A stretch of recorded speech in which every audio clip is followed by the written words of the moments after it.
আসসালামু আলাইকুম। আজকে আপনাদের কাছে খুবই দুঃখজনক একটা বিষয় শেয়ার করব।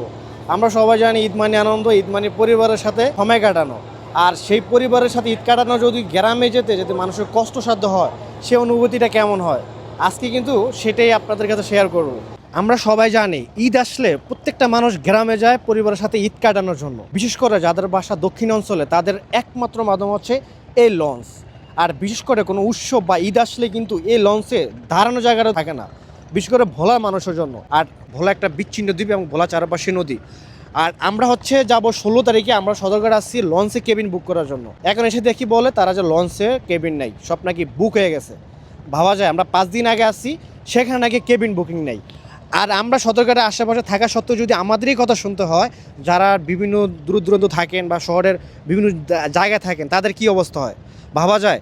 আমাদের একটাই দুঃখ যে আশেপাশে এত লঞ্চ খালি থাকা সত্ত্বেও, বিশেষ করে বরিশালের ওই সাইডে কিন্তু প্রচুর লঞ্চ খালি থাকে। হ্যাঁ, বিভিন্ন ডগে লঞ্চ পড়ে থাকে।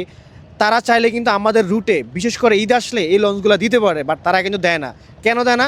তারা বেশি লাভের আশায় এবং বেশি মোটা অঙ্কের টাকা ইনকামের আশায় কিন্তু তারা দেয় না।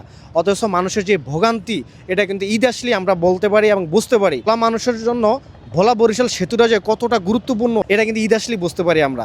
অতএব আমরা চাই যে ভোলা বরিশাল সেতু খুব দ্রুত বাস্তবায়ন হোক, আমাদের এই কষ্ট যাতে দূর হয় এবং সবার জন্য শুভকামনা। সবাই যাতে সুন্দরভাবে গ্রামে যেতে পারে এবং পরিবারের সাথে ঈদ কাটাতে পারে।